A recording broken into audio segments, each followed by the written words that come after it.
நான் 1979 கோவை மாலை முரசில் தலைமைச் செயலாளராக பணியில் சேர்ந்தேன்.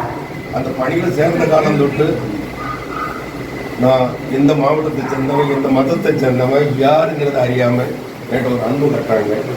இப்போ நம்ம ஆலயத்திலிருந்து அந்த சண்டையை பார்த்தோன்னா நம்ம கல்லறி தோட்டம் வரைக்கும் ஆறு இந்த வளர்ச்சி, இறைவனுடைய வளர்ச்சி, இப்படிப்பட்ட அந்த அன்பு உள்ளங்கள். அண்ணனுக்கு அண்ணனுடைய மறைவு உண்மையை எனக்கு ஈடு கட்ட முடியாங்க. பத்திரிகையில் பல இறப்புகளை பார்த்துருப்போம், பல இதில் சந்திச்சிருப்போம். இன்னைக்கு காலையில் நீ சொன்னது விஐபிகளுக்காக குட் மார்னிங் போடுவேன். குட் மார்னிங் போடும்போது இதை பார்த்த உடனே எனக்கு ஒரு ஷாக் அடிச்சு. ஏன்னா அண்ணன் ஒரு மாமனிதன், தன்னையே அர்ப்பணிச்ச ஒரு சிஎஸ்ஐ ஆலயத்துக்காக அர்ப்பணிச்சவர். தனக்குன்னு அவர் எந்த கோரிக்கையும் என்கிட்ட கேட்டதே கிடையாது. மாநகர காவல் ஆணையர்களுக்கு வருஷம் வருவார்.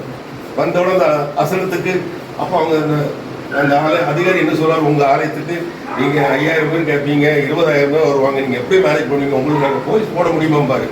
இந்த ஒரே ஒரு குரல் பேசும், ஐயா எங்கிட்ட கட்டுப்பாடு இருக்கு, எங்கிட்ட கட்டுப்பாடு இருக்கு, நிச்சயமாக நல்லா நடத்தும் சொல்லி அடிச்சு பேசுவோம்.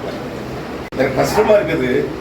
போன அசனத்து கூட 3 பேர் தான் ஒரு ஐயா வந்தாங்க. நான் 3 பேர் தான் போகிறோம். நாங்கள் போகிறோம். போய் நான் யார் அப்புறம் நம்ம சுதரன் பையன், நாங்கள் 4 பேர் போகிறோம். அதே கேள்வி அந்த டிசி தேவராதன் சார் கேட்டார். என்ன சார், சரி நீங்கள் மெயின் இடத்துல இருக்கீங்க, சர்ச்சைக்கு நம்ம ஹாஸ்பிட்டலுக்கு ஆப்போசிட்டில் இருக்கீங்க, முக்கிய சந்திப்பு இருக்கிறீங்க, அதிக கூட்டம் வருமே, எப்படி இது பண்ணுவோம்? அண்ணன் கொடுத்தோம். அப்படிலாம் இல்லையா, நாங்கள் பார்த்துக்கிடுவோம், நாங்கள் எப்படி நடத்துகிறோம், நீங்கள் பார்க்குவாங்க, நீங்கள் சாப்பிட வாங்க ஏன்னு கேட்காரு. இதெல்லாம் கோரிக்கை வச்சுட்டு அண்ணன் தான் அவர் சிரிக்கிறாரு பாருங்க. எனக்கு உண்மையிலே கஷ்டமா இருக்குது. அதாவது அடிமையில் அடி வாழ்க்கையில பொது வாழ்வில் இருந்தா இப்போ என்னோட பத்திரிகை நானும் பொது வாழ்வு தான். நம்மளை பற்றி 4 பேர் பேசினாதான் நம்ம வளர்ந்துருக்குன்னு அர்த்தம். நம்ம அம்மா இந்த மாதிரி இருந்தால் நம்மளை யாரும் பேச மாட்டான், உடனே கேரே விட மாட்டான். உங்களை திட்டுறாங்களா, நீங்க வளர்ந்துருக்கீங்கன்னு அர்த்தம், உங்ககிட்ட ஸ்டஃப் இருக்குன்னு அர்த்தம். நீங்க தூங்கிட்டு இருந்தீங்கன்னா அதை நம்ம ஊர்ல கிராமங்களில் சொல்லுவாங்க, காய்க்கிற மரம் தான் கல்லடி. நம்ம அதை பற்றி கவலைப்படக்கூடாது. கடவுள் பணி, இறைப்பணி. இன்னைக்கு பாருங்க, வானளாவிய அந்த அந்த ஹாலெல்லாம் பார்க்கும்போது அண்ணனுடைய நினைவு தான் வரும். தனக்குன்னு ஒரு பிரச்சனை கேட்டதே கிடையாதுங்க இது வரைக்கும். எனக்கு அதை செய்யுங்க கேட்டுக்கணும்.